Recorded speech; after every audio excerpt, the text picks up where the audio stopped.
Panasonic PAVX KXTDA 600 garments, বাসাবাড়ি, flat এবং buying হাউসের মধ্যে যারা PAVX অথবা ইন্টারকম ব্যবহার করেন তারা এই ভিডিওটা দেখবেন।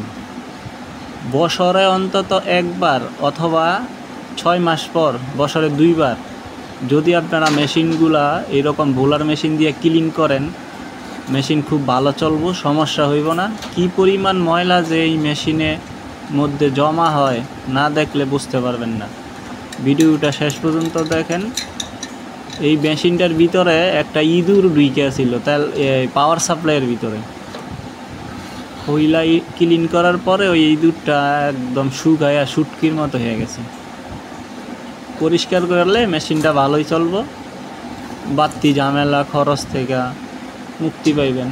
আর আমরা তো মেশিন নষ্ট না হওয়া পর্যন্ত মেশিনে হাতই দিই না। বছরে একবার অথবা 2 বার পরিষ্কার করলে মেশিন ভালো চলে। দেখতে থাকেন ভিডিওটা।